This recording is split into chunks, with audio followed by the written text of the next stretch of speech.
My name is Kayla Spelling. I'm a Kentucky girl with wild hair and green eyes who's not just a photographer and videographer, but a midnight designer too. I'm a visual storyteller with a creative spirit that knows no bounds. As a creative junkie and Aquarian sun, my love for all things creative runs deep. Being a visual storyteller for over a decade has allowed me to work with some seriously impressive clients across all spectrums, fueling my desire to learn and explore how people experience the world. What do they have in common? They all live and breathe their passions. So, inspired by their experiences, I launched a podcast to hear theirs and other stories on how they broke the 9-to-5 mold and pursued their true purpose in life. My goal is to empower listeners with knowledge and inspire them to live their most authentic and fulfilling life by following their passions. Join me on a journey where we'll explore spiritualism, consciousness, writing, culinary arts, tattooing, music, travel, media, and so much more. As an Aquarius, I know that I'm full of surprises, but one thing's for sure. We're in for a crazy journey into this world of creative junk.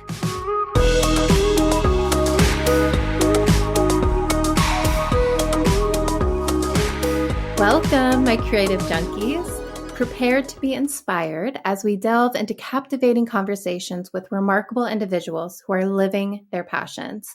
And today's episode is truly special because I had the incredible opportunity to sit down with one of my all-time favorite artists, Amanda Stiltner. You'll hear me mention this in the episode, but seriously, my house is covered in her art. We had a really fascinating chat about her art, her creative process through divination, her former background as a writer, and the profound importance of storytelling in her work. We also chatted about her inspiring projects from the past and her new creative studio, Color Spell Creative Studio in Georgetown, Kentucky. I first crossed paths with Amanda back in 2020 when she fearlessly opened a brand new shop in downtown Georgetown right at the start of the COVID pandemic. It was during this challenging period that Amanda's artistry began to transform, incorporating bone throwing into her process. You won't believe what she has to say about it, but I won't spoil you the surprise. Let me give you a little glimpse into Amanda's extraordinary journey. Born in Eastern Tennessee, Amanda hails from a lineage of tenacious souls who possess an indomitable spirit. Her ancestors include railroad crewmen, farmers, lively bar-goers, country fair queens, coyotes, wise healers, and even a few legendary mountain witches. While there were also painters, poets, and dreamers among her kin, their craft was shrouded in the secrecy of moonlit nights. Each masterpiece that Amanda creates tells a story of energy, sometimes a whisper, and other times a resounding roar. Before painting, she diligently meditates with the paper or canvas, preparing to connect with the recipient's energy. She then casts the bones, meticulously studying their colors, positions, and energies. When words prove inadequate, she wields her brush with purpose. She believes that she has the extraordinary privilege of serving as a conduit, translating the divine messages that flow through her work and creating a vibrant conversation of colors meant specifically for the piece of art. Now, let's plunge into my wonderfully creative conversation with the brilliant artist Amanda Stiltner.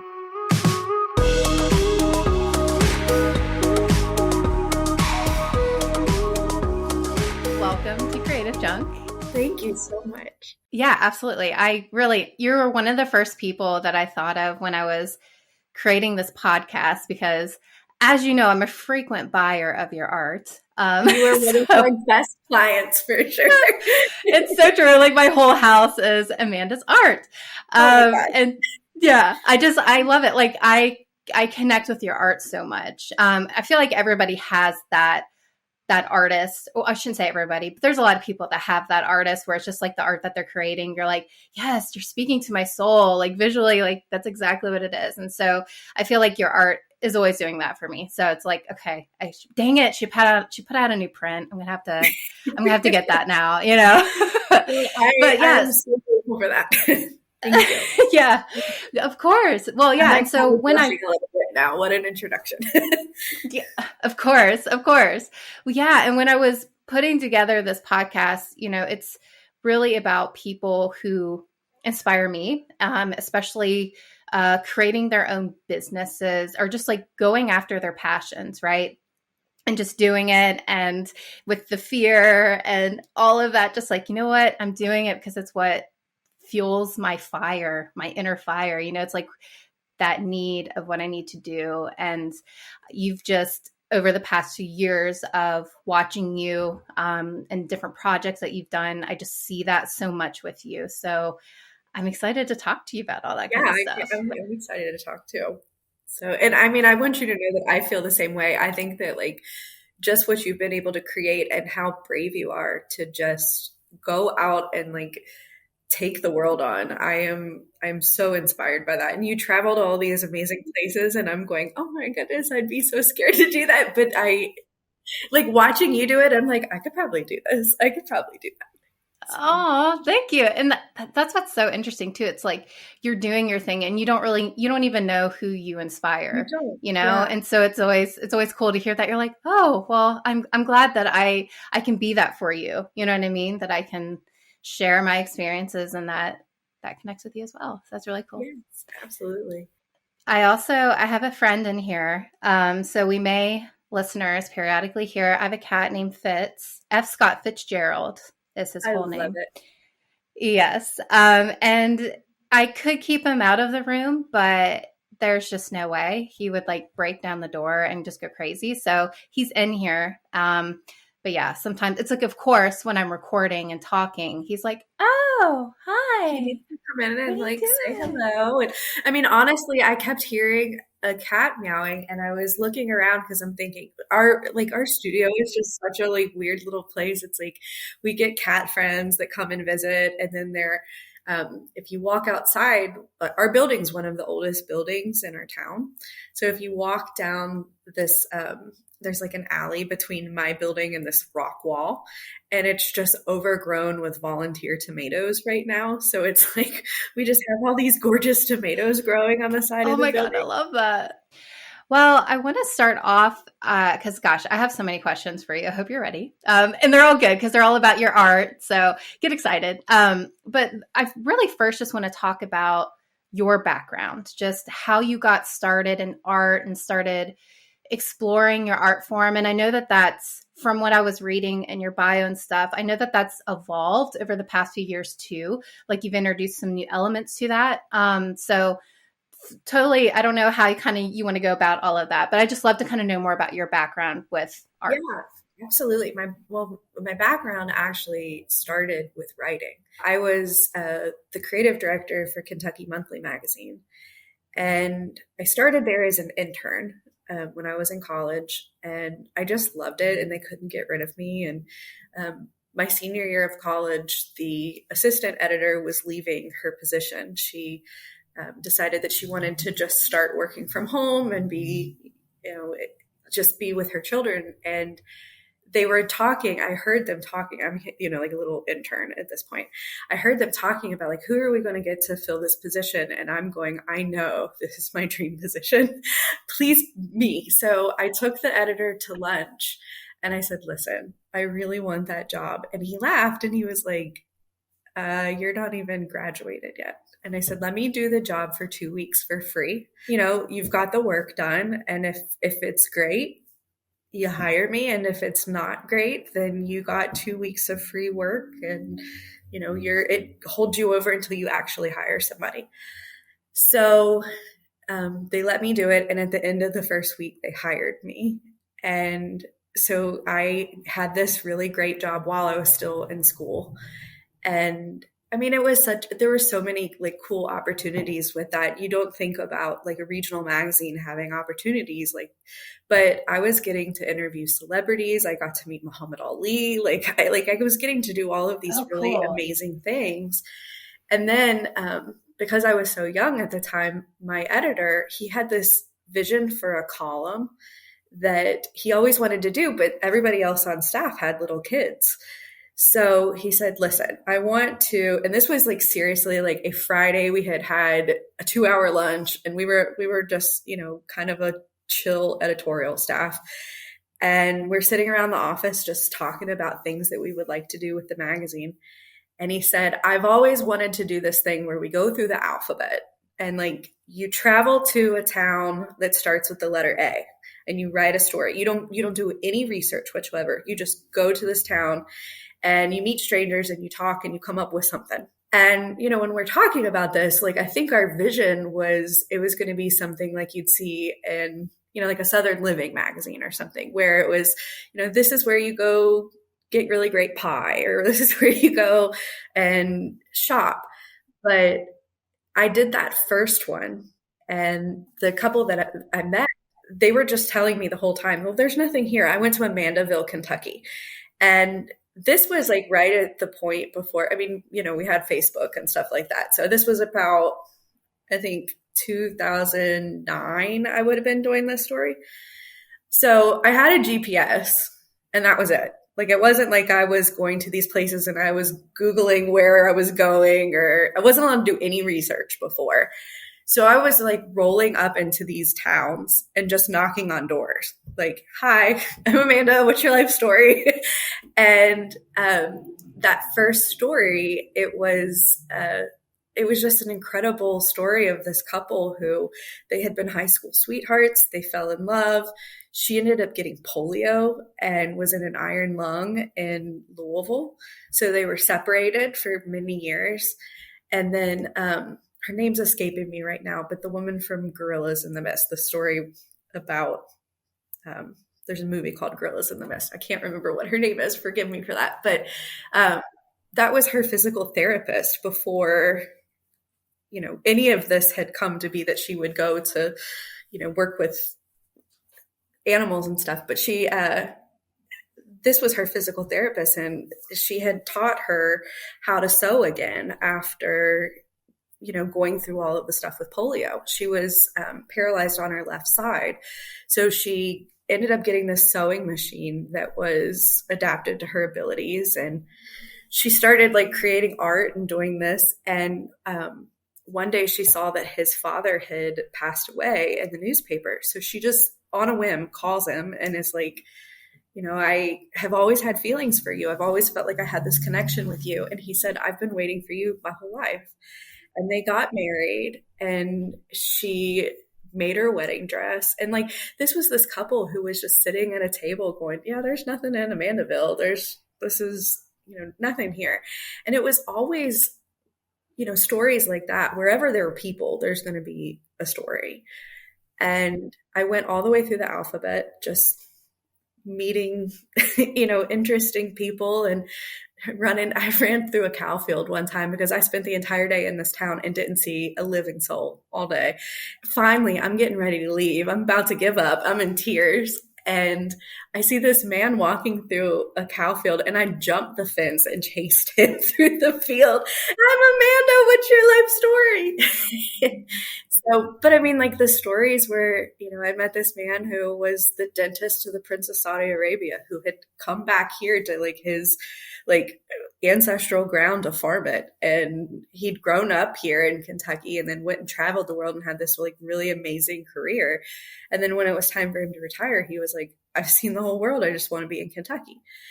So it was, so I published that book, and we took the series and we turned it into a book. And then, I started having babies. And after that, I was just like, I need a different pace of life. Like, I have always been very drawn to, like blue zones where people are living to be in their hundreds. Like, I want to know, like, what's so different about those places, and like, how do we create that in our daily lives where we're gathering with people around the table and we're having real connection and we're eating real food and, like living a slower pace than this pace that we're always like guilted into. So I started writing from home with my kids, and it was actually my son. Like, I always painted and I always like was doing something, but my son was really feisty little guy, and he came into the world. He's a Gemini too. So like, he came into the world and he was just like irritated that he could not express himself the way he wanted to, which is a big frustration for me too. And one day I just like stripped him down to the diaper, and I'm like, you're going to paint and I'm going to paint, and we're going to make a mess, and it's not going to make any sense. And we started that as a ritual. So we started doing that every day. And then before I knew it, like, I had somebody say, I really would like to buy one of those. And I'm going, what? Like, this is just something that I do.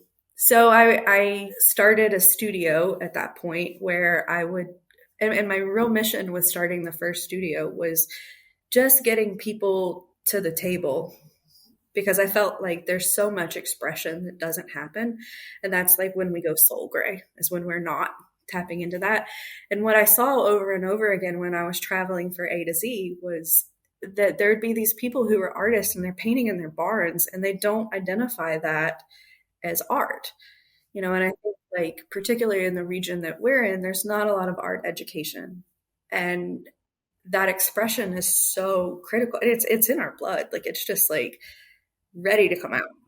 And I don't mean to interrupt you, but No, kind please. of going off of that, I just interviewed she's a bass player in Nashville, and we actually just had this conversation because that's what I'm really passionate about and I think part of my calling here is really trying to help awaken that creativity in people and having people understand that creativity doesn't have to be art. You don't have to just draw or paint or, anything like that.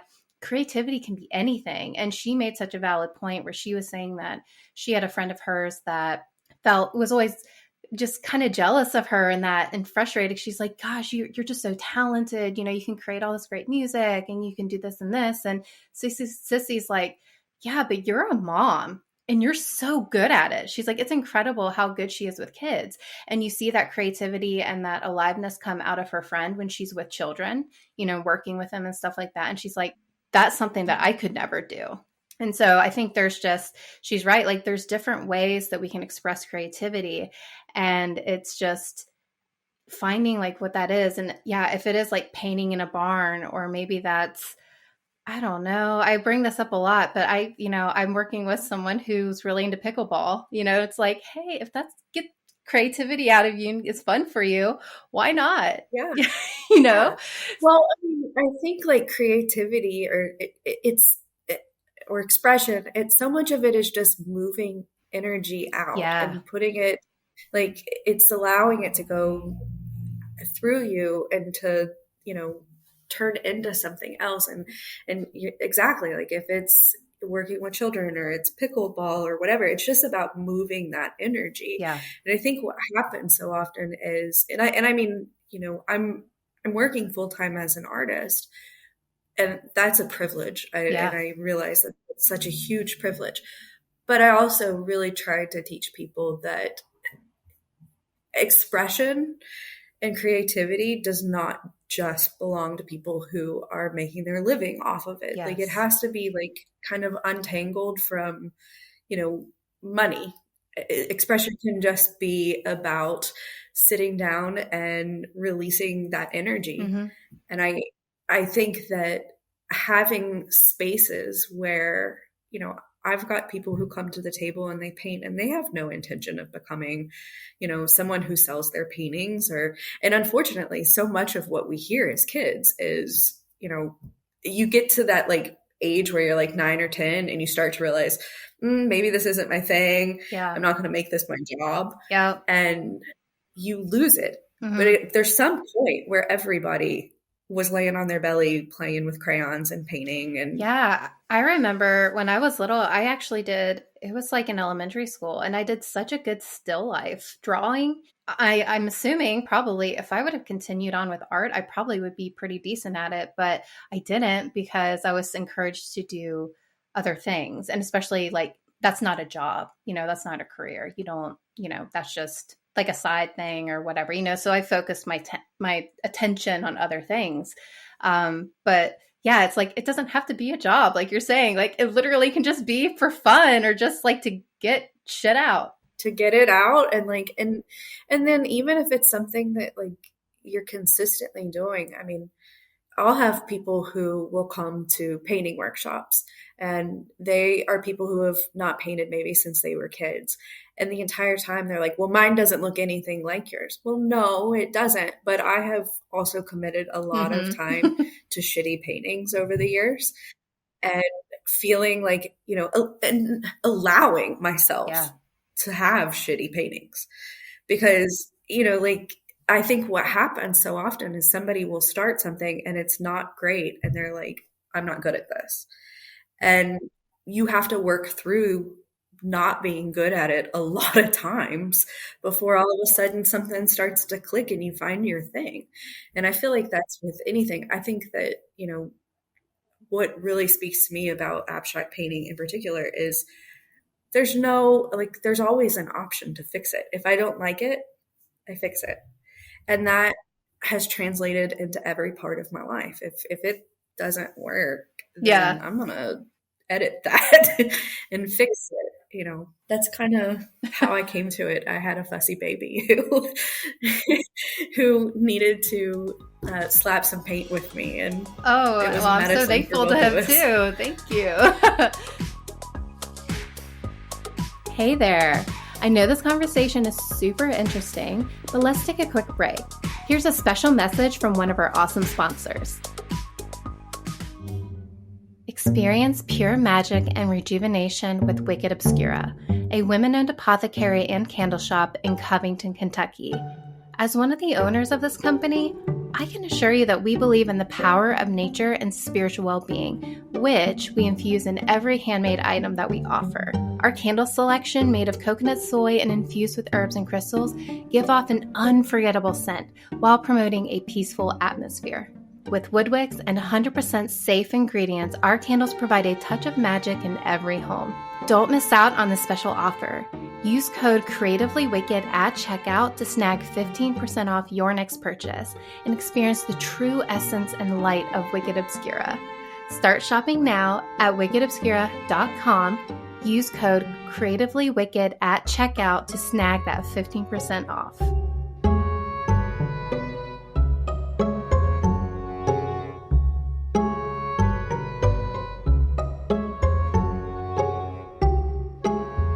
When I was reading, you were mentioning in your bio that it was kind of during COVID that you started to get, which I think all of us were, and I think COVID is just such a fun topic now for me to explore and talk about with so many people because we were forced to be silent with ourselves, to just really listen and figure out what it is that we want, or even to be present. Finally, the universe was like, you are all going to sit. You're going to sit down. Yeah, you're going to listen for once. Yeah, be quiet. And so this is, from what I was interpreting, this is what happened to you. It was like you were forced to stay and sit during quarantine. And then it was like the universe was speaking to you in a sense to explore. I'm getting into the bone throwing, how that was kind of speaking to you at the time. Could you talk a little bit more about that? Yes, absolutely. And I agree. Like COVID is such an interesting topic for me too, because I think we're not really going to understand the collective impact of this for many generations. And, and I think we're also kind of walking around with some trauma from that too. Like, I think that it was like the world just expected us to jump back into it. And we're all kind of like, no, I really liked leisure Yeah. and I liked making bread and I liked waking up with the sun rather than an alarm clock. And now I feel like there's this really creative revolution of digging your heels in and being like, no, I don't want to do it. For me, I was trying to open studio space just as March 2020 hit. I mean, I was seriously sitting in a pub celebrating that I'd just passed inspections and we were going to have studio space. And then it was all of a sudden like schools were closing for 2 weeks. And I'm going, how on earth am I going to open a studio with kids with me for 2 weeks? And then it ended up there with home like almost 2 years. So, but I got COVID in August 2020 and I have asthma. So I had quite a few complications. But this was the point when there was a lot of hysteria about COVID still. I mean, it was very surreal to get, a positive COVID test. I wasn't expecting it. I knew that I woke up and I remember my teeth hurt in a way that I have never experienced. Like it was just so much pain through here. And I remember driving to like to go take the COVID test. And my ears and my head were hurting so bad that when trucks passed, I was just like sobbing in the car. And Oh, I wow. have a pretty high pain tolerance. So like, I mean, I had a natural childbirth. Like this was, and I was like sobbing that this was such an intense pain. But when I got COVID, it was like, I got orders from the health department that I had to put a poster on our front door that said that we were quarantining, and I'm just sitting in my room by myself for 3 weeks. And here I'm used to being, the caregiver and being constantly busy with kids, and there being noise, and there being, lots of things that require my attention. And I was just in this room with fevers for like 3 weeks. And I kept having these dreams about this big wooden bowl, and I could hear the like clacking sound, it was like this clinking sound of things hitting the bowl. So I kept having this dream. And finally I was like, okay, this is connecting to my art somehow. I just felt like there was this process of understanding that the things that were showing up in the bowl were charged energetically, and that the way that they fell in the bowl and the way that they all interacted with each other, I could read that. So I was like, okay. I mean, finally, like after, a couple times of dreaming this, I woke up and I was like, all right, universe, like if this is what I'm going to do, send me the bowl. And I just kind of put this like invitation, send me the bowl. And a couple weeks later, I have a friend who's a woodworker, and he popped by the studio and he goes, I'm getting back into things. And he pops by and we're talking and stuff. And he goes, oh, by the way, I have this wooden bowl. I don't know what to do with it. For some reason, I feel like it's your bowl. And I'm like, Wow. okay. So I had saved a picture of like a wooden bowl on Pinterest and was like, this is kind of what I'm seeing. And he brings it to me and I'm in tears. I'm like, this is it. This is the bowl. And so then I was like, okay, well, then send me the pieces. What am I supposed to use for this? And then it was like all of a sudden these pieces started to come together, and I started keeping like a detailed diary of when the piece came to me. And it's things like I have my great grandma's thimble in there. And when that shows up, I always know that that has like the energy of mending, and it has like a very like soft but strong, I heard a woman describe her mother one time as an iron fist in a velvet glove.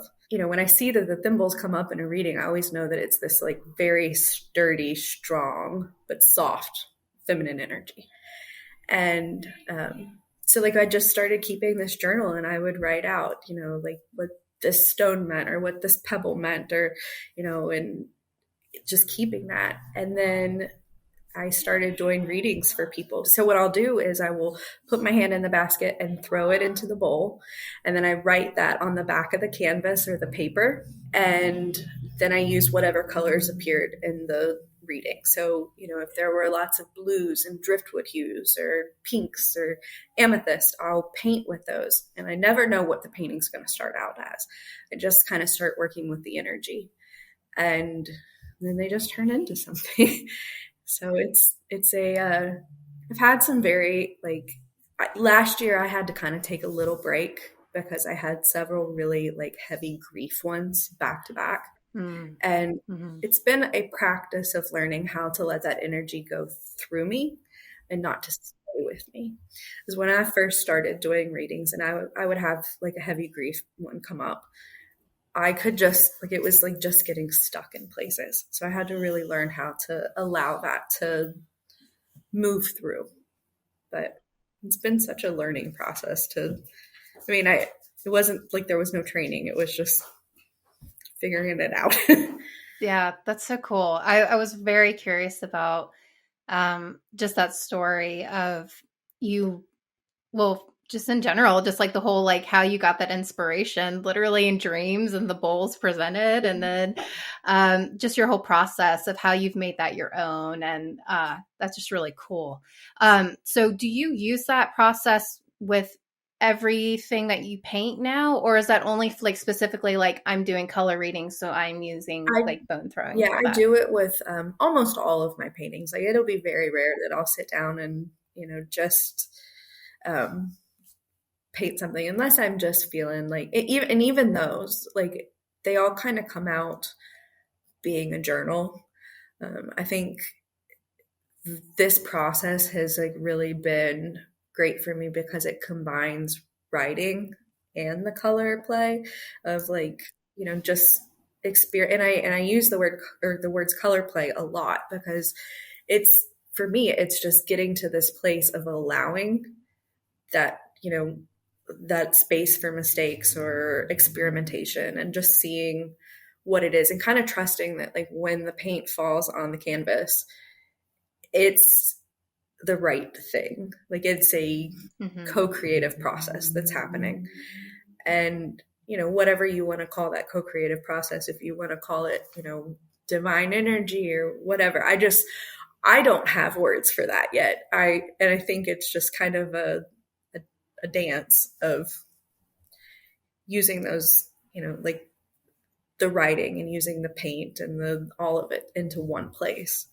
So even if I'm not doing like a reading, it's very like journaly. Well, and to me, your art is just, well, for one thing, what's cool is, getting a color spell type art piece or color reading. Like I got one for Christmas a year ago, and it's such a cool thing. It's something that it stays relevant with you, right? And it is so neat to like look back on as well, and also to reread the message even after a year, because then it's like, oh, that feels relevant now. Maybe it didn't necessarily then, but like now it's hitting me. And so it's always cool to like, it's a cool painting to circle back with and to like feel that connection. And then the other thing that I love that you do with your art is, even with someone buying a print on your site, how you still embellish it. Like you can like get it to where you can purchase a print that's embellished, and so you add like a little extra touch to it, which again gives that personalization and that connection. And I think that's just like a really beautiful thing that you do. Well, thank you. And I mean, I feel like all of it is, it's very conversational. And what I try to tell people, like when they're asking questions about what to expect from their reading, I mean, I say, like, I'm translating. Like, I don't feel like I'm here to tell you what to do with your life or what to do about a specific situation. I'm listening, and then I'm writing what I hear. And and even if it's like something like, I have one painting, Zephyr Moon, which is this like abstract skyscape when it's this like big drippy full moon. And for me, that was just like an exploration of abundance, and not abundance from like a material standpoint, but just like this idea that you can walk out and you can look around you and you are experiencing abundance everywhere. So when people really connect with that painting, and then I do an embellished print, I feel like there's like this conversation that's saying, we can have this conversation about abundance, and these are the things that I'm feeling about this when I'm talking to you. So it's all conversational. I love that. I love that. And I think it's cool too that I've always been a very like, I'm an extroverted introvert. So this allows me to connect in a way that also like lets me like have the boundary to stay soft. So I love that part of it. I do want to, since we're talking about your art specifically right now, I really want to talk about the art piece that you did for the women's shelter, the Unhushed piece. Just kind of talk a little bit more about that, because it's such a beautiful piece of work, and especially with it, 100% of the profits go to, it's the Elizabeth's Village in Georgetown, Kentucky, correct? Yeah. Okay. So that piece, that came from like deep soil for me. And it was during a season of time when I just felt like I needed to call on tougher angels. And, and I'll have those periods of times where I'm struggling. And I think like that period of time in particular, I was really trying to overcome some like remaining chains from a previous relationship that had just, I felt like they were keeping me from moving forward in my career the way that I wanted to, because I was um, held back by a lot of financial abuse in a previous relationship, and financial abuse, but also spiritual abuse. So I had started the year and I was just like, I'm done with this. I'm done with this energy. So I started painting, and what came out was this like strong line of women. And they're standing in the front of the painting, like, so they just started coming out. And it draw like painting people was not something I had ever really done. And I mean, even like as I was working on that piece, I felt a lot of insecurity about, I've self-taught as a painter. So I'm like, I don't know how to paint people. Like, this is not a normal subject matter for me. Yeah. But these faces just started coming together. And if you look at each one of them, there's just such a like energy coming off of each one of them, and like this protective, healing connection. What I did with that painting was I finished it and I sent a message to several women that I know who had similar experiences that I really deeply trusted. And I said, listen, I am painting myself out of this hole and I need your help.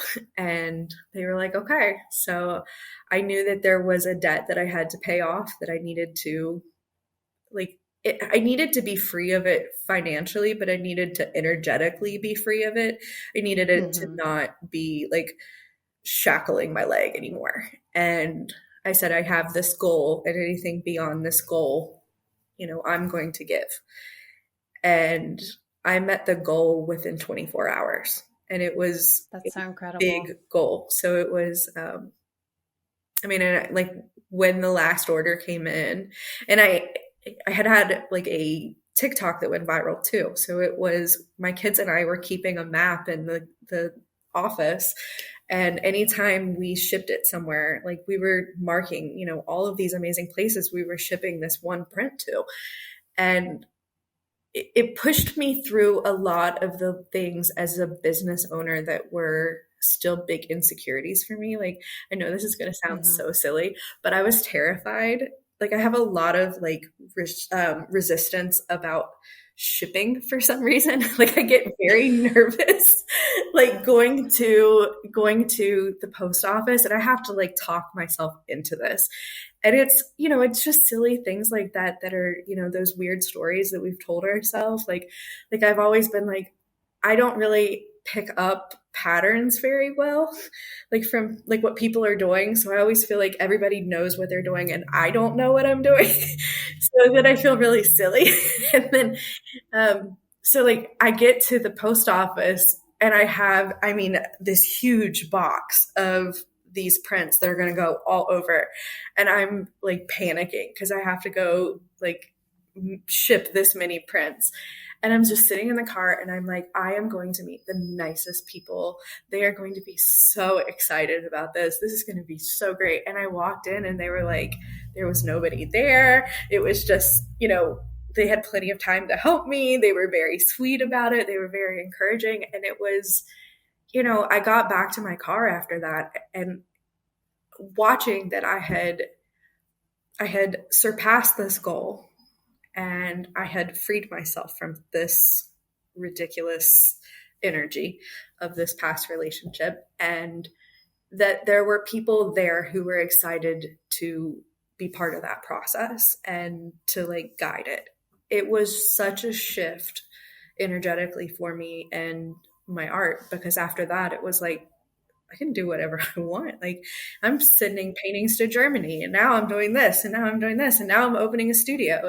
And it was just like things just started popping off after that. And I think I really needed that line of tough women to say, no, we're not tolerating this anymore. And, and I think that they have done that for a lot of people. It's, that's been a print that has been, I think, healing for a lot of women, especially. Yeah, it's just that, that strong line of women arm in arm with each other, and just it's just that instant support, that communal, that feminine. It's like that divine. It's to me, it's for me, especially with like the moon and stuff. It's that divine feminine energy. That's that mother energy. That's just like embracing you and giving you that support that you need for whatever it is that you're feeling insecure or nervous about, right? Having anxiety about. It's like, it's okay. Like all of us goddesses right here lined up, like we got you. We're here to support you and give you that strength that you need. Yeah. Well, and I think something as I was painting that, and I mean, I can't stress this enough. I didn't sit down like with pictures and say, like, I'm going to make this person look like this person. Like, they just poured out. And when I go back and I look at the faces, I mean, even like the child, it's such an experience of all the facets of that feminine energy. It's the vulnerability, it's the toughness, it's the wisdom that comes with age, it's the like the exploring masculinity, like in that.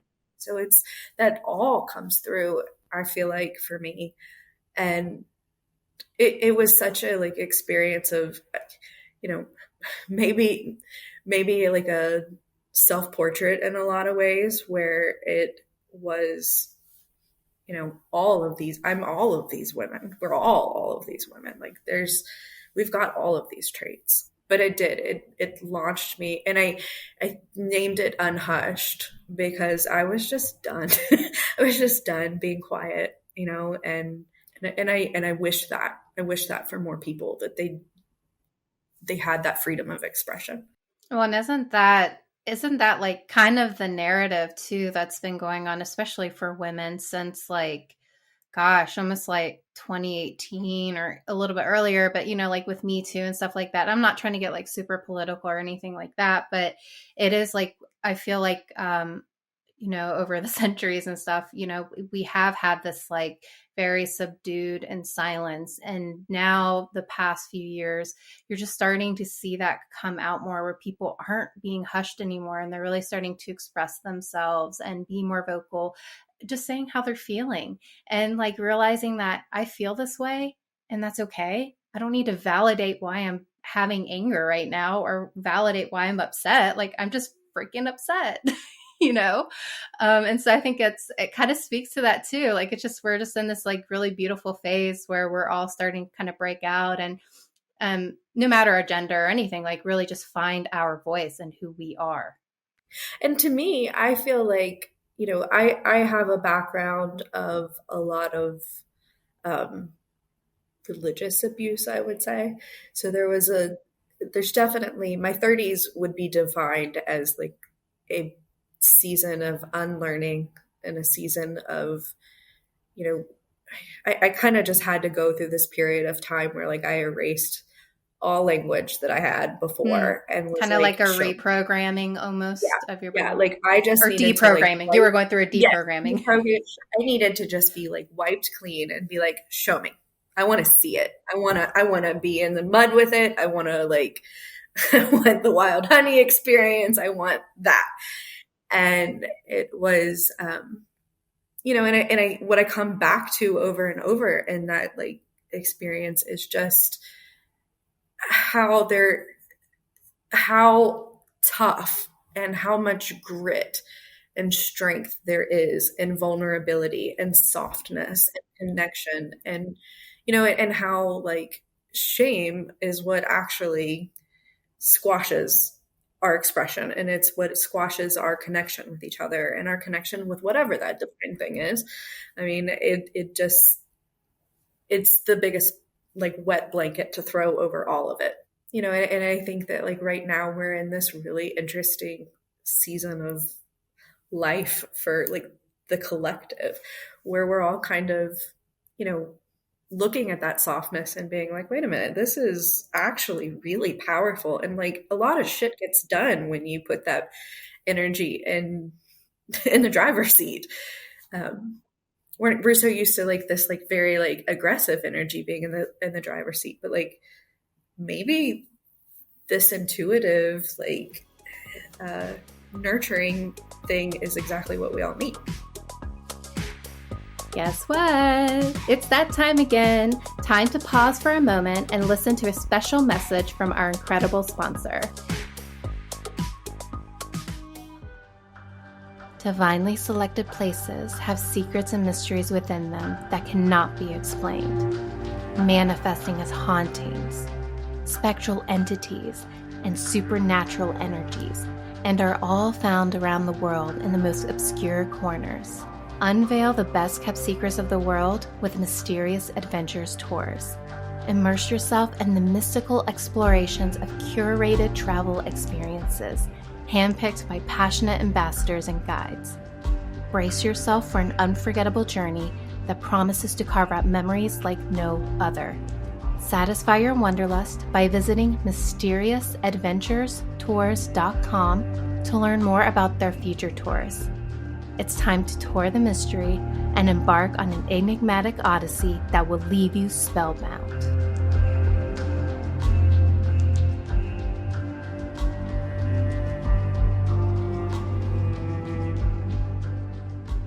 And kind of leading off of vulnerability, I also wanted to talk about the photography project that you did. I believe it was last year, the Nothing Left It to was Wear.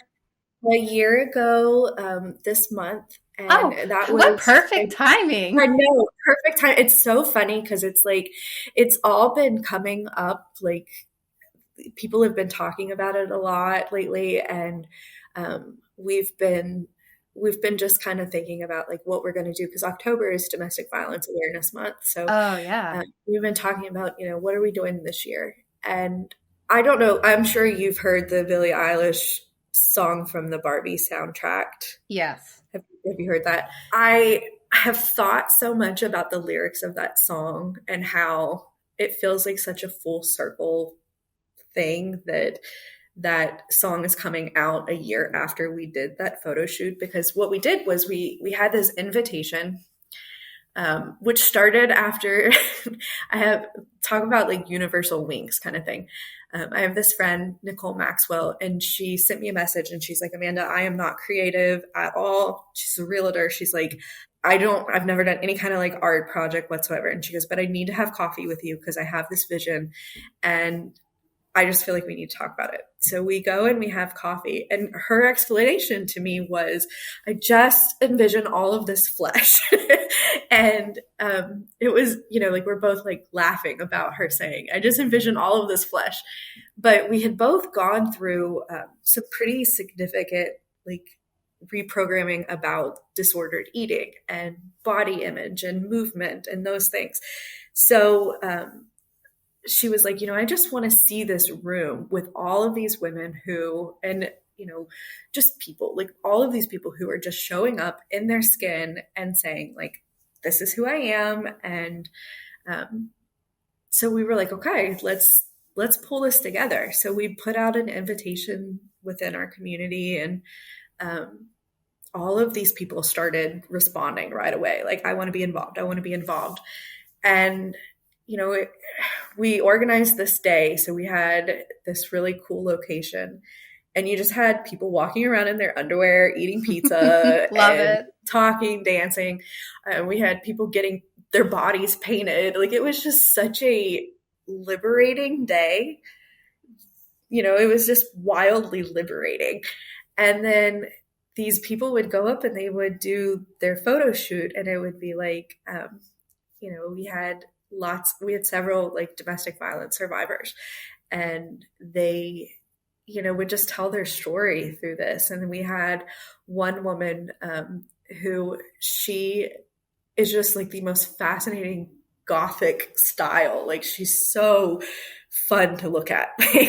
But she wanted to, her story that she wanted to portray with her photos were that she she had this hard look to her. She's like black lipstick and like very dark eyeliner and black hair and like chains on and stuff. But she also wanted to show like the softness of her curves, and that she could be both. She could be hard and soft at the same time. And like that was such a bold story for her to tell. And then there was, a woman who had gone through a huge life change and had lots of she had lost a lot of weight and was trying to deal with like what her body looks like now. What does it look like to have extra skin, and what does it feel like to move like this?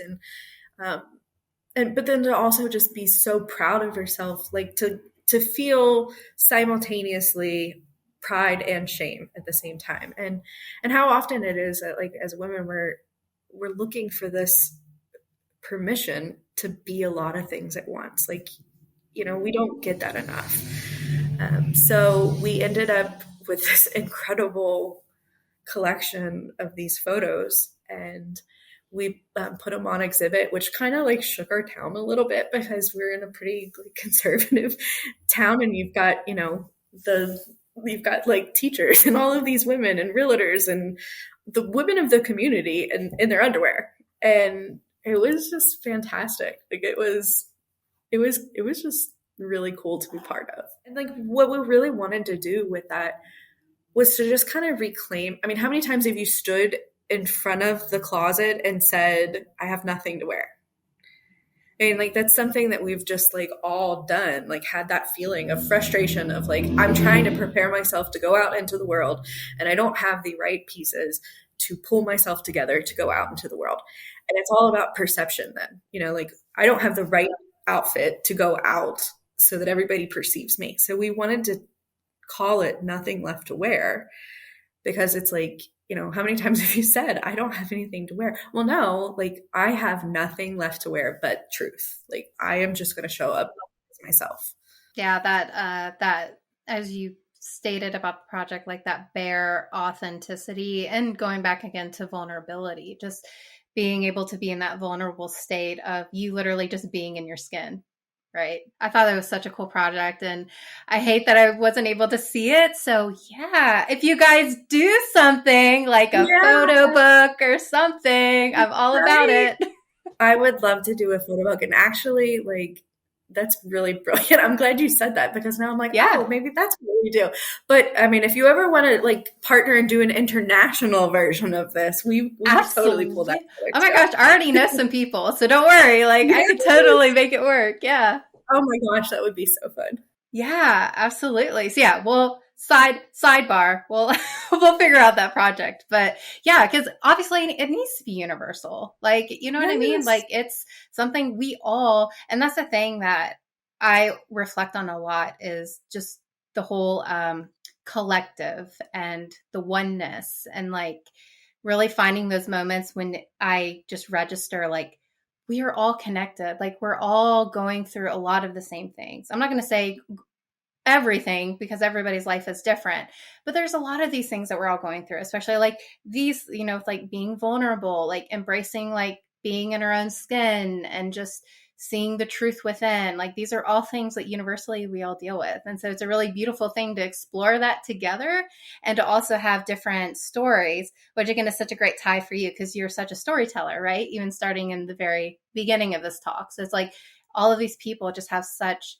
incredible stories to tell and share, to where we can then all like see how we can relate and connect with each other.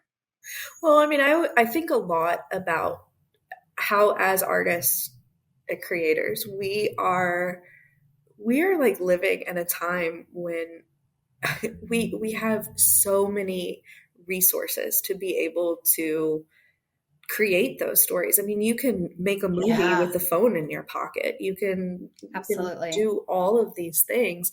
And it's kind of cool to see, again, just in my own career, when I first started writing, I felt like if I wanted to write a book, I had to go through this traditional route of writing the book and trying to like query an editor and then sending it off to, and getting lots of no's before there was ever a yes, and just hoping that your book stands out from like this huge pile of other manuscripts. And now, like, if I really wanted to, I could have a book done by the end of the month and post it on, line and sell it myself. And that as creators, we're empowered in a way that like we've kind of taken back power from any kind of like institutions that would have said, no, like we say who the artists are. And that's not the case anymore at all. Like you can I very well could make a coffee table book of this photo shoot. You're right. Like, so Absolutely. I think that just realizing that we really could mend a lot of the like disconnection we feel. And because we walk around, like, I think that there's this, epidemic of loneliness right now, but it doesn't have to be that way, and it's just getting very intentional about, doing things like this where we are really like in the mud with each other talking about, what's going on.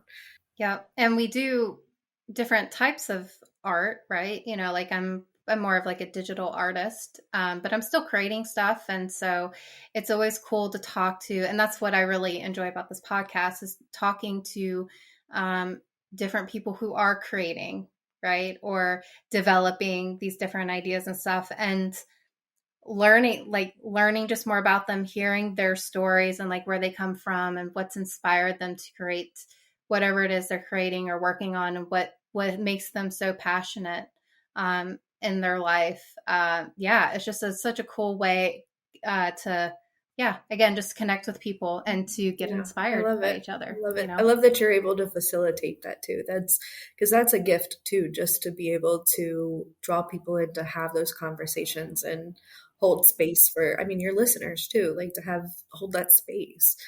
Yeah. Well, let's talk about your color spell studio because this is something like you just opened this year, right? I did. I opened in May, and I mean, it was a universal wink. It was just kind of, I wasn't looking for space. I had invited it. It was something that I was really like hoping that eventually it would come together. And actually, Sable Snyder, she was one of the women in the photo shoot last year. So like we had these initial conversations of like, wouldn't it be nice? And I love playing that game of like, wouldn't it be nice? Because it gets you like in, it's softer than I really want to do this. So you don't Yeah. have that resistance come up and those like icky feelings. So we had a lot of those like, wouldn't it be nice conversations. And I was driving through town one day and there's this really adorable blue little brick building and it had a for rent sign. And I was like, well, I'll call and see like, what's the harm in calling and seeing? And within 24 hours, I had signed a lease and was getting ready Wow. to get started. So it's a really great space. I'm able to have classroom space. Like this is my main classroom space here. And then I have like a private studio space where I do all of my paintings and it kind of works as my, just where I do everything. And then Sable has a studio upstairs where she teaches music. And then we have Sydney who comes in and she teaches different movement classes. And we have a lot of parties and stuff like that. So it's a very welcoming, good energy in here. People feel really like relaxed when they come in. And that's the coolest thing for me, like where it's like co-creative space where, I came in this morning and I've got my coffee and I light my candle and I did a color reading. And while I'm doing a color reading, Sydney's upstairs giving Sable a massage. And it's just like this, like really like it's the best place to go to work. So Yeah.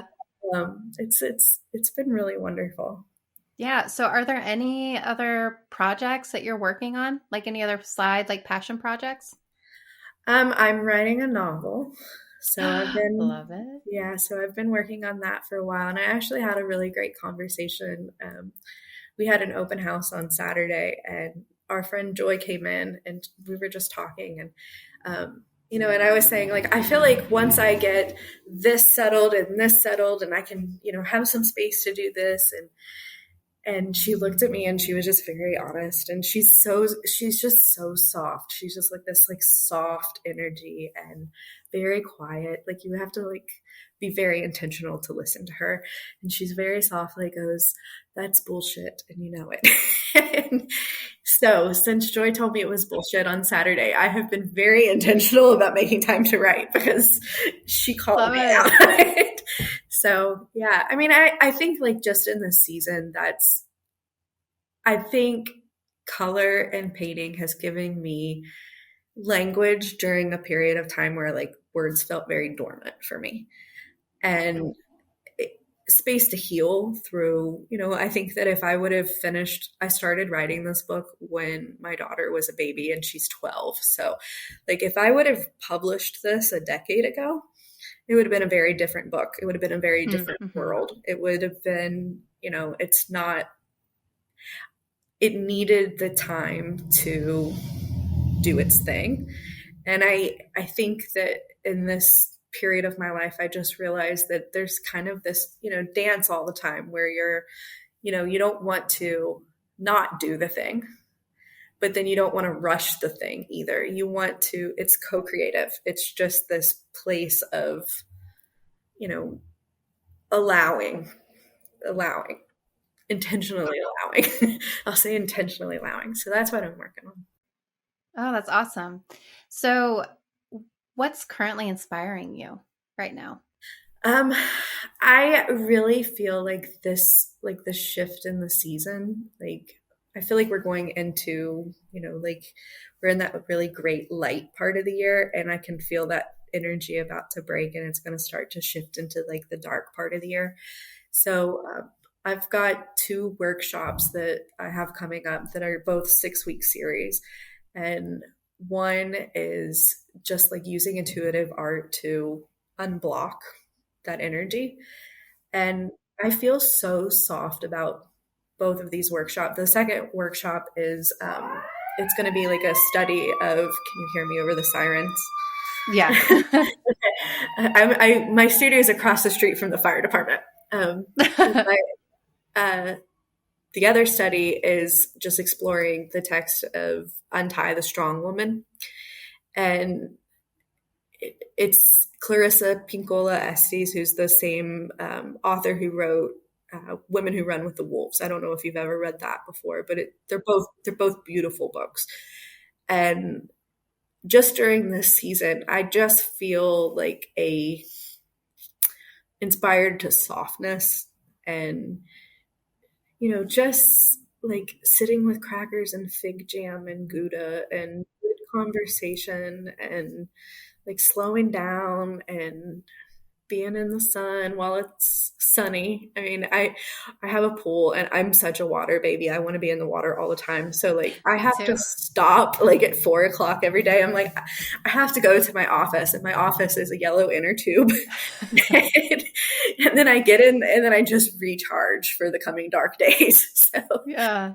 Sunbathing, my passion right now is sunbathing. I love it. And cheese. And cheese. Yeah, I know. As you were describing that, I was like, man, that sounds so good for dinner tonight. Yeah. I'm such a like tapas or tapas, not appetizers, but where it's like a veggie tray, cheese tray, and like little bruschettas. Like goddess grays all the time, where it's yes, like, there's some cherries and some blackberries, and yeah, goddess grays. That's the perfect word for it. Yeah, exactly. Little grape here, little exactly. Yes. Olives, Oh, olives. Yes, you have to have olives. Oh, yes, absolutely. So we have come to, well, this is the last question, and then I kind of have like one more just as like a follow-up. But for some of our listeners out there, I always like to end with this because, what I'm hoping to get like with this podcast is like having people, even if it's just one person that listens to this, right? Like maybe it's that one person that's listening to this and listening to you talk and kind of tapping into your art and things like that. I'm hoping that it inspires them to maybe pick up a paintbrush or a pencil and start doodling, or, maybe I'm going to go out and just dance freely, like in my yard for the heck of it, just because that's what I feel and what I need to do right now, So for people out there who are listening that are maybe needing some advice or inspiration, like regarding picking up a hobby or, trying to tap into a passion, like, because there are some people out there that they say they're like, I don't have anything that I'm passionate about, or like, I don't have a hobby. What can you say to them to kind of help them on that journey of discovery?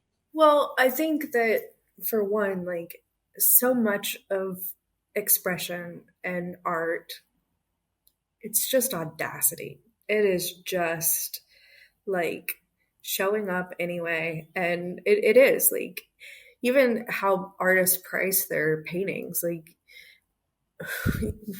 it's such a weird conversation to start getting into about like, how do I charge for a painting?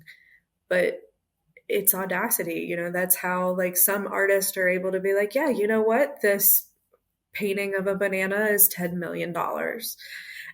And somebody could be sitting in a barn painting this very intricate still life and be like, I'm going to sell this at the local craft show for, $5.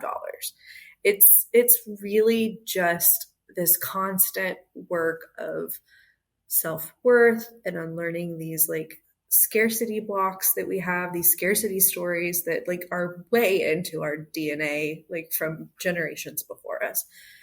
But I think that if you just kind of tuck that word into your back pocket of audacity, that the real difference between you being somebody who is on day zero of like a creative journey and the person who is 100 days into it or 10 years into it or whatever, was that they just had the audacity to show up and do it again and have that like shitty painting or that shitty first draft or that a lot of shitty things. Mm-hmm. And that feels like they allowed themselves the freedom to fail and to make a mess and to not do it well 100 times before they did it well.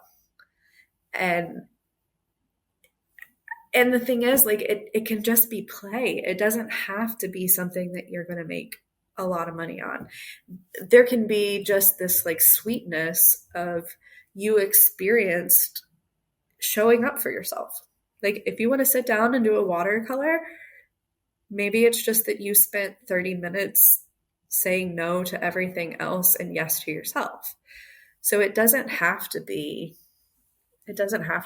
like hard, or it could just be play, and allowing yourself the freedom to play is, it's going to get back that like kid energy.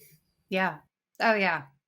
Which I think is something that is needed for a lot of us, right? Like sometimes I try to tap into that a little bit because we're just so programmed to like, okay, you graduate high school and okay, now you got to get a college and you got to get a degree and okay, now you got to get a job and like all of these things. And it's like, it's nice to just, sometimes we need to revisit what it's like being a kid when you're just that free and vulnerable, like you've been talking about, and expressive, And that excitement. curious, like, Yeah, curiosity, yes. so much of, especially with abstract painting, there's no rules. Mm-hmm. There's no rules, which terrifies a lot of people. I think that that's like where, sometimes not having rules is just as scary. But it, to me, it's like I get to play and experiment, and I want to see what happens if I hit this with a spatula. What happens if I like pour water directly onto the canvas, or I walk across it or roll over it, or it's just play. And when you take away all of the seriousness of it and you can like let go of that resistance, I think that that's where it's easier to start showing up for yourself to do it more and more. And then you get good. And it's, so many people quit on the third shitty draft. That's no fun. That's no fun. Yeah. Keep showing up for it. Yeah. I love that. Is there anything else that, and if not, it's okay, but is there Mm-hmm. anything else that you feel that you want to leave with everyone before we peace out? Well, first, I just want to thank you. Thank you for holding this space and for creating the conversation about, I think that that is such a special thing to be able to do because, there's not access to these conversations enough, I think. So thank you for that. But also, I guess what I would leave with saying is that everything is kind of, figure outable, I guess. I hate to use like such an awful word, figure outable, but if if it's not right the first time, it can paint it over, like repaint it, erase it, do something else, and just like allow yourself that experience of showing up for the dirty work of it. That's what I would say. Amanda, thank you so much. I mean, you're welcome for this. Like I said before, I'm just so inspired by you and so many others. And so for me, it's like, this is a podcast really for me. And if no one else wants to listen to it. There you go. That's the play part of it. That is absolute. And I think that when you're playing, you're having fun, and that's contagious. And like everybody wants to be around that. So yeah. Well, it's like I can't be the only one who's interested in these people and their stories. So, and there's just been so many people that I've worked with or have come across that, they just have. It's so exciting and inspiring to hear like they quit their corporate job and now they're doing this. They're creating their own business, and they just are living this passion. And I think it's just so infectious and so fun. So yeah, I just say like, if I'm the only one listening to this, that's fine. I'm going to enjoy it, but hopefully we need you out in the world being like a soulful tour guide, and whether that's cool places or cool people, that is your like major gift. Soulful tour guide. I love it. Soulful tour guide.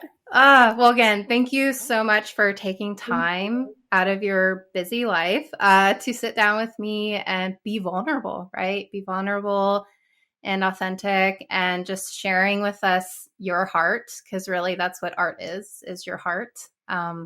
So I really, really appreciate this so much, and I can't wait for people to hear this. And I will definitely be plugging your art on a lot of things. So for our listeners out there, could you tell them where they can find you online? Yeah, you can find, I'm on Instagram and TikTok. It's just Amanda Stiltner Art.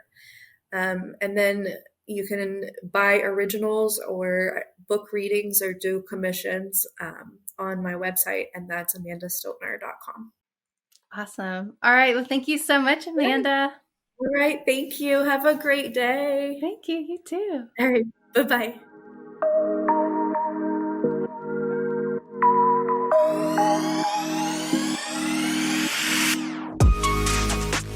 This podcast is brought to you by Mind Junk Creative, a creative agency that creates brands and experiences rooted in visual storytelling. By exploring your mind junk Creative is able to tap in and explore all of your wild ideas that you may have viewed as throwaways and use them to create engaging stories and experiences for your brands. What's your story? Go to mindjunkcreative.com and follow them on Instagram at It's Mind Junk.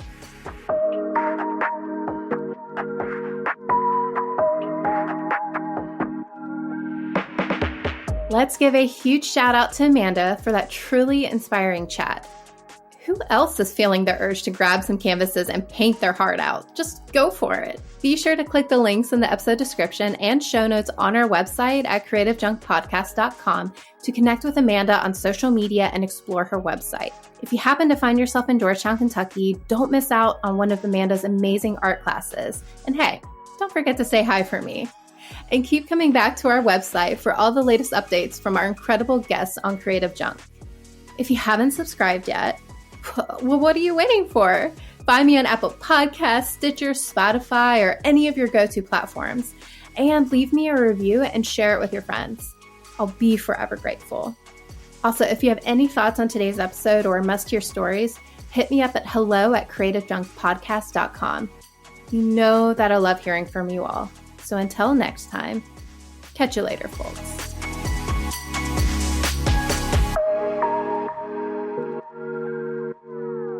Did you love this episode? Well, let's continue the chatter on Instagram and Facebook. We can dish about the latest interview and catch up on all things, well, creative. Plus, check out creativejunkpodcast.com for show notes and other juicy resources to satisfy your creative cravings. Don't miss out on the fun, and hey, thank you for listening.